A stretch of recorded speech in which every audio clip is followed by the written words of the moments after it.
Hi everyone, Comic Reviewer here, and this time reviewing on Megamind. Now, as you know, Megamind is a film from 2010 with a simple and straightforward premise, saying, what if Lex Luthor, Green Goblin, or basically Baron Zemo never wanted to be the villain, but instead wanted to be a hero? So the premise is about Megamind, who is a large-shaped, blue-headed alien humanoid, who is voiced by Will Ferrell, known for playing in films like Elf, also Daddy's Home, and also in Get Hard.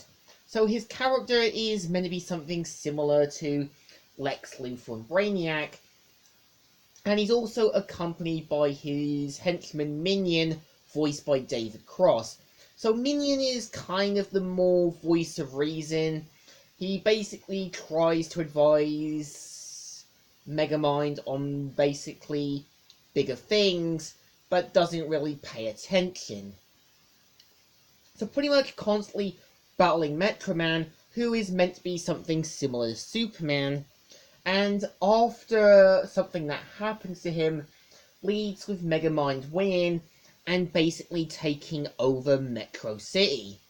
So pretty much after being inspired by Roxanne Ritchie, who is meant to be something similar to Lois Lane, this kind of causes Megamind to create his own hero, which eventually leads to chaos, and leading Megamind to basically fix and try and mend his mistakes. So, with the film itself, there was actually a lot of good ideas.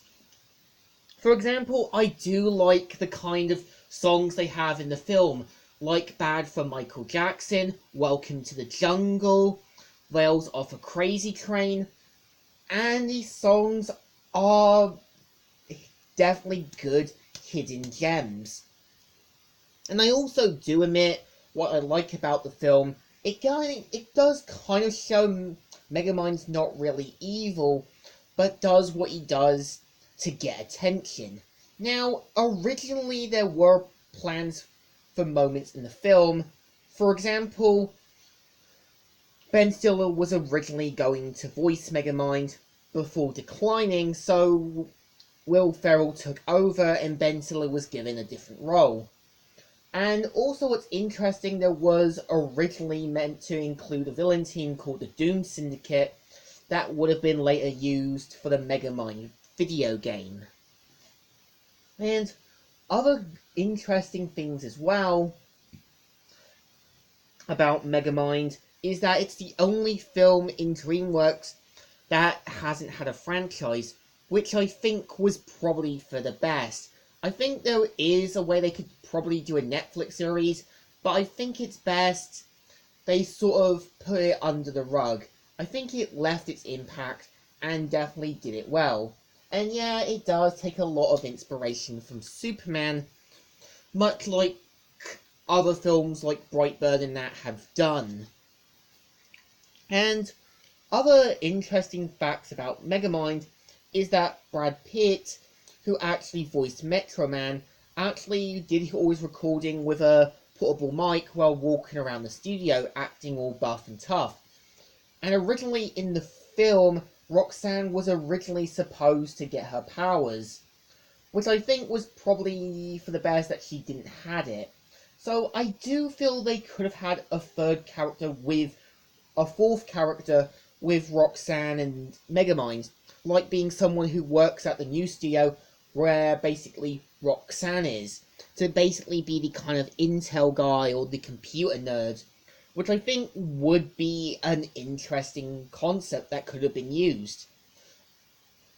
And what's actually interesting about Megamind is that originally in Japan it was supposed to be released in 2011, but tragically, due to the tsunami and earthquake disaster, caused the film to be cancelled until being released years later in 2018. So, I think somewhere Megamind is definitely an enjoyable film.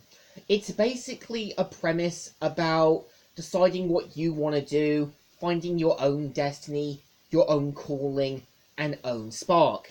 So I think it deserves a thumbs up. Still good, and still alright. So, Comic Reviewer here, signing out.